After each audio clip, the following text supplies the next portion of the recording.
conclusion that we can draw from the elections is that nobody else will thank us for the hard work that we do. Only ordinary people, only working class people and the unemployed will thank us for the work that we do. Fine Gael and Labour certainly won't thank us because we kicked them out. Fianna Fáil won't thank us either because we encroached on what they had hoped would be a breakthrough for themselves. I think that is one conclusion that we can draw, but I think we need to take a step back and have a look at the last 3 years and try to draw out conclusions from that, because it's been a roller coaster.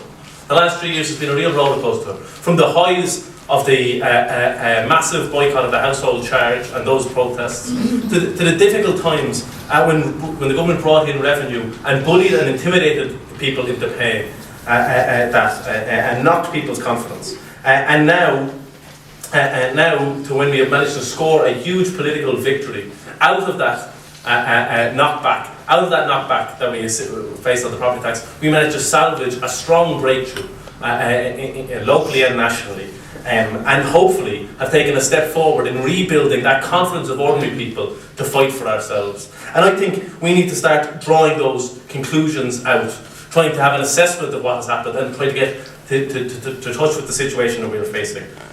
I think that one conclusion that we can draw from what has happened over the last 3 years is that there is a desire by ordinary people to fight back. There is a desire by people for a change and for a movement to be built. However, the betrayal of the Labour Party and the trade unions in particular has knocked that, has been a barrier to that development, of that movement developing.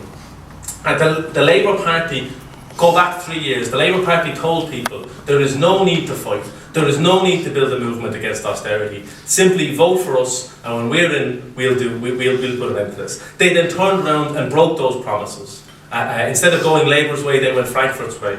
The trade unions, then who were in a position to potentially organise the kind of anti-austerity fight that is needed, that is desperately needed in this country, to stand up to the government and fight back. The trade unions instead, the majority of them, the trade union leaders, rolled over and accepted austerity, rolled over and essentially became props for Labour and Fine Gael in government, and refused to play that role.